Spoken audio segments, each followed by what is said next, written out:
Kostolačkom domu kulture od 16. marta počinje treća smotra amaterskih pozorišta Braničevskog okruga i trajaće do 21. marta. Gradsko pozorište Kastelum i Centar za kulturu Kostolac organizuju treću smotru amaterskih pozorišta Braničevskog okruga.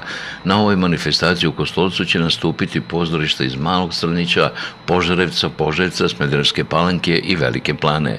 Domaćin Kostolačko pozorište Kastelum će otvoriti manifestaciju 16. marta premijernim izvođenjem predstave Žene u crvenom Davora Špišića, a u režiji Radana Vilotića. Žene u crvenom Davora Špišića su snažne, revolucionalne, ali i krhke i razmažene. Predstavu otvara scena majke Tamare i ćerke Nore. U crno-humornome uvodu saznajemo kako 40-godišnja ćerka zavisi od majke i njene penzije. Ne mogu otplaćivati kredit i u iščekivanju predstavnice banke kuju plan kako da prevare sistem.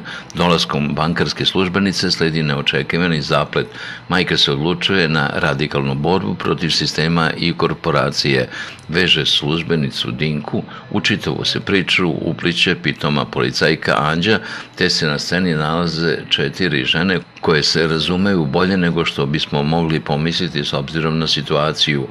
U režiji Radana Vilotića na sceni se izmenjuju dramski, crnohumorni, socijalni i pomalo trilerovski trenuci. Predstava je bogata, žanrovska riznica, kao i što je sam život. Poput raskošne ponude TV kanala izmenjuju se komedije i trileri, socijalan drama i šou, policijske opsade, glamurozan život bankarskih naslednica, romantične uspomene stjuardesa, propale ljubavi i penzionerski dani. Teme su od kojih ćete se gušiti u suzama smeha, tražeći predahe u džepovima tuge, jer žene u crvenom su spremne na sve, pa čak i pravdu uzeti u svoje ruke. One su opasnije od nesalomivih i žilavijih, od otpisanih. Predstava počinje u 20 sati, a cena ulaznice je 150 dinara.